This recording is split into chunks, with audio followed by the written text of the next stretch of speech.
Gradients are made up of more than one color, and these multiple colors are blended together. For the example, I'm going to go ahead and place an object on the document.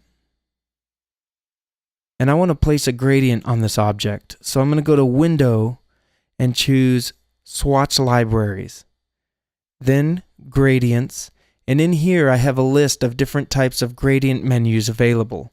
And they're all categorized. So for example, if I were to click on metals, I would get metal colored gradients. I'm going to go ahead and click on sky, and all my sky colored gradients are in here.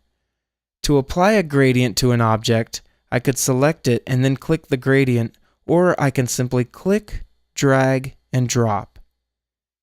I'm going to go ahead and close this menu, and then I'm going to go to Window and choose Gradient.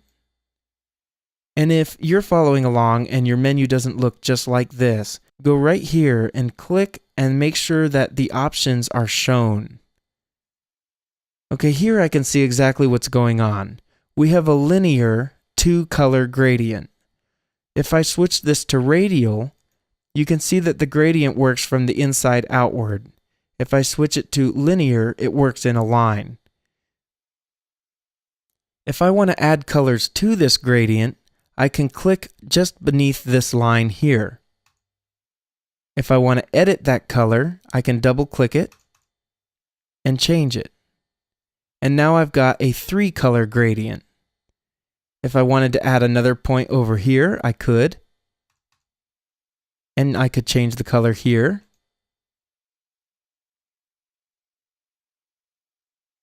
And now I have a 4-color gradient. And you can adjust how gradients blend together by selecting one of these little diamond-shaped icons between two colors and sliding it left or right.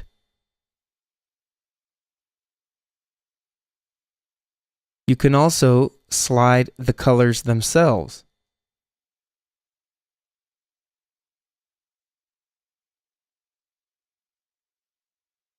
If you want to get rid of an additional color, simply click, hold, and drag off.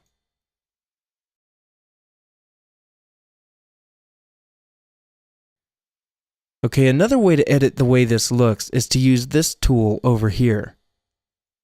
By clicking on that, I can define the starting point and the ending point on my object. So I'm going to just click, drag, and drop. And notice that color A is here and color B is here, and the gradient was created just between point A and point B of the line that I drew. So if I wanted it to be a horizontal gradient, I could go from bottom to top or top to bottom using this tool. So let's try that.